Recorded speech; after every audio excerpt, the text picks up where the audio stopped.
أنزلت مصدقا لما معكم ولا تكونوا أول كافر به ولا تشتروا بآياتي ثمنا قليلا وإياي فاتقون ولا تلبسوا الحق بالباطل وتكتموا الحق وأنتم تعلمون۔ سورہ بقرہ آیت نمبر 41 اور 42۔ اللہ رب العزت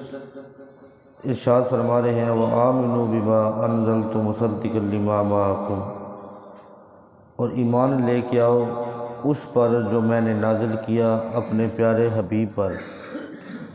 مُصَدِّقًا لِمَا مَعَكُمْ، اور جو تصدیق کرنے والا ہے تورات کا، وَلَا تَكُونُوا أَوَّلَ كَافِرٍ بِهِ، اور نہ ہو جاؤ پہلے کافر، وَلَا تَشْتَرُوا بِآيَاتِي ثَمَنًا قَلِيلًا، اور نہ بیچو میری آیتوں کو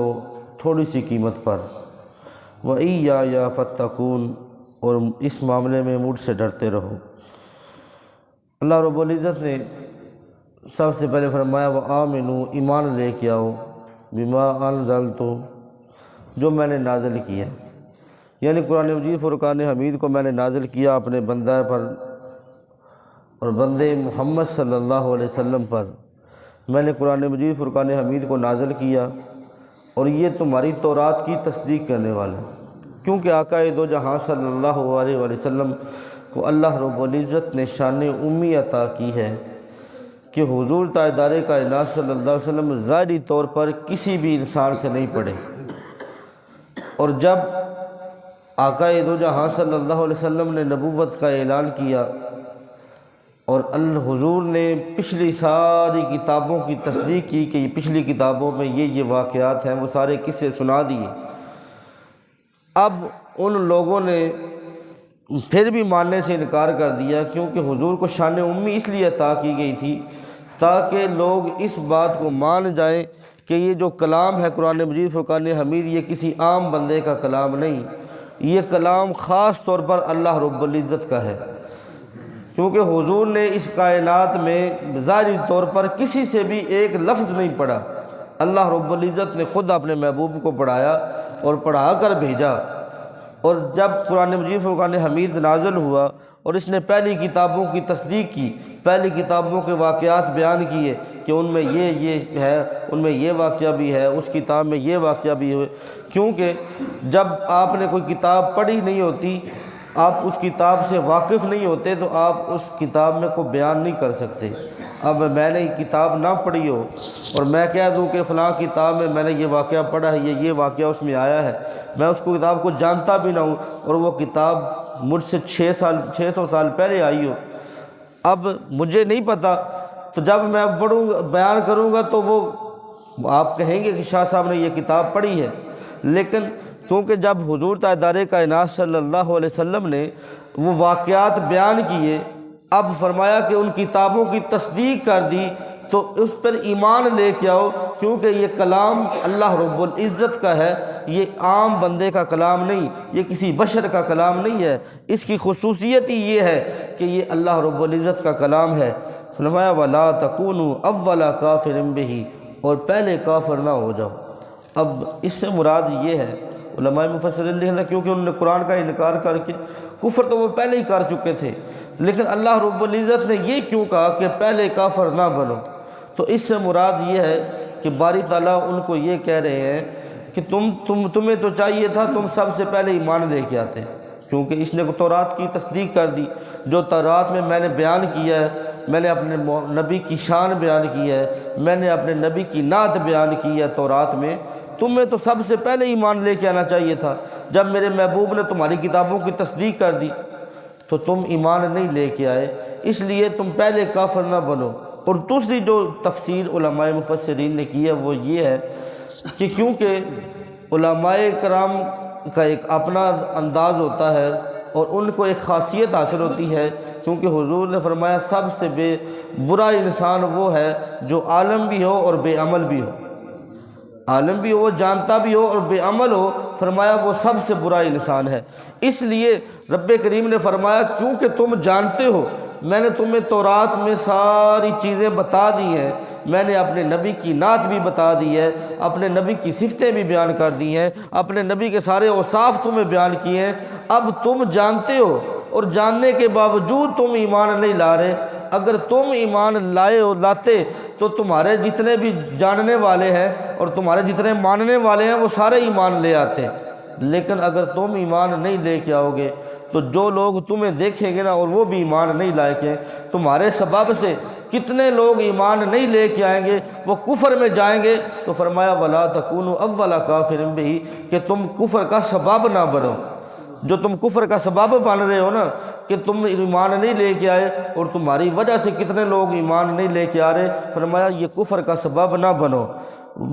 وَلَا تَشْتَرُوا بِآيَاتِ ثَمَنًا قَلِيلًا، اور میری آیتوں کو تھوڑی سی قیمت کے بدلے میں نہ بیچو۔ اس سے مراد یہ ہے کیونکہ علماء مفسرین لکھتے ہیں انہوں نے اپنی دکانداریاں چمکا رکھی تھیں،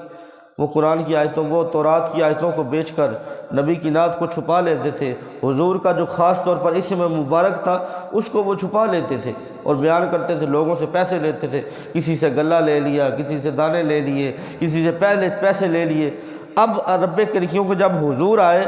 اب ان کو یہ خطرہ ہو گیا تھا کہ اگر ہم ایمان لے آئیں تو ہماری تو دکانداریاں بند ہو جائیں گی، ہم جو سارا پیسہ لیتے ہیں پھر ہمارے پاس کون آئے گا، ہم تو حضور کے غلام بن جائیں گے۔ تو رب کریم نے فرمایا یہ جو تھوڑی تھوڑی قیمت لے کے تم دنیا کا تھوڑا سا مال لے کر میری آیتوں کو بیچ رہے ہو نا، فرمایا یہ نہیں، میں نے تو تمہیں ڈھیر سارا نفع دینا تھا، وہ جو آخرت کا مال ہے وہ بہت زیادہ ہے، تم نے تو دنیا کے تھوڑے سے مال کے بدلے میں میری آیتوں کو بیچنا شروع کر دیا ہے۔ فرمایا وَإِيَّايَ فَاتَّقُونِ، اور اس معاملے میں مجھ سے ڈرو، یہ جو تم آیتوں کو بیچ رہے ہو نا، یہ جو محمد صلی اللہ علیہ وسلم پر ایمان نہیں لے کے آ رہے، اس معاملے میں مجھ سے ڈرو، میں خالق کائنات ہوں۔ اور فرمایا وَلَا تَلْبِسُوا الْحَقَّ بِالْبَاطِلِ، اور حق کو نہ ملاؤ باطل کے ساتھ۔ اب علماء کرام، علماء مفسرین نے لکھا کہ حق کو باطل کے ساتھ ملانے کا مطلب یہ ہے کہ وہ حق اور باطل کو ایسے ملا دیتے تھے کہ اب پتہ ہی نہیں چلتا تھا کہ حق کیا ہے اور باطل کیا ہے، سچ اور جھوٹ کا پتہ نہیں چلتا تھا، وہ ایسی ایسی باتیں آپس میں ملا دیتے تھے۔ تو رب کریم نے فرمایا کیونکہ وہ حضور کی شان جب بیان کرتے تھے نا تورات میں، اب مجبوری بھی تھی ان کی کہ وہ بیان بھی کرتے تھے، کیونکہ تورات میں قرآن مجید فرقان حمید نے کہہ دیا تھا کہ تورات میں میں نے نبی کی نعت کو بھیجا ہے۔ اب سب کچھ جاننے کے باوجود ان کو پتہ بھی چل گیا تھا تو وہ ایسی باتیں ملا دیتے تھے، خلط ملط کر دیتے تھے کہ پتہ ہی نہیں چلتا تھا کہ سچ کیا ہے اور جھوٹ کیا ہے۔ اور اس وجہ سے اللہ رب العزت نے فرمایا وَتَقْتُمُ الْحَقَّ، اور حق کو نہ چھپاؤ، یعنی تم باطل اور حق کو ملاؤ بھی نہیں اور جو حق بات ہے اس کو چھپاؤ بھی نہیں۔ اب تم چھپا نہیں سکتے کیونکہ جو میں نے تورات میں بیان کر دیا ہے اس کو تمہیں چاہیے کہ تم واضح طور پر بیان کرو۔ اے بنی اسرائیل اس کو چھپاؤ گے پھر بھی میں نے قرآن مجید فرقان حمید میں سب کچھ بیان کر دیا ہے، یہ سارے پہلے قصے بھی تورات میں جو آئے وہ بھی میں نے قرآن میں بیان کر دیے، جو زبور میں آئے، جو انجیل میں آئے، میں نے سب کچھ قرآن میں بیان کر دیا ہے۔ اب تم اس حق کو چھپا نہیں سکتے۔ وَأَنْتُمْ تَعْلَمُونَ، اور حتیٰ کہ تم سب کچھ جانتے ہو۔ اب فرمایا جاننے کا مطلب یہ ہے کہ تمہیں پتہ ہے کہ حضور تاجدار کائنات صلی اللہ علیہ وسلم حق پر ہیں، سب کچھ جان چکے ہو تم، کیونکہ ان کو پتہ تھا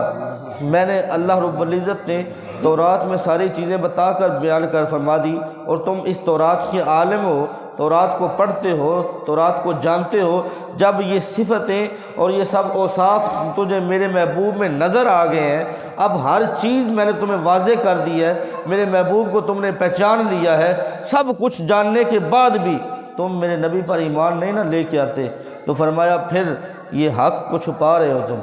تم سارے کچھ جاننے کے باوجود بھی حق کو چھپا رہے ہو۔ تو لیکن میں رب کریم،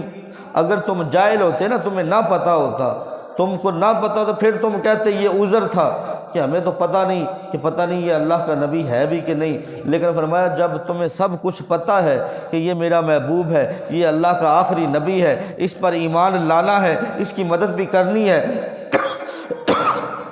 فرمایا تمہیں سب کچھ پتہ ہے، اس کے باوجود تم حق کو چھپاتے ہو اور ایمان نہیں لے کے آتے، تو فرمایا پھر ڈروائی فتقون، اور پھر ڈرو اللہ رب العزت سے کہ وہ خالق کائنات ہے، وہ قادر مطلق ہے کہ اس نے عذاب بھی تمہارے لیے تیار کیا ہوا ہے۔ اللہ رب العزت کی بارگاہ میں دعا ہے باری تعالیٰ قرآن مجید فرقان حمید کو سمجھنے کی توفیق عطا فرمائے۔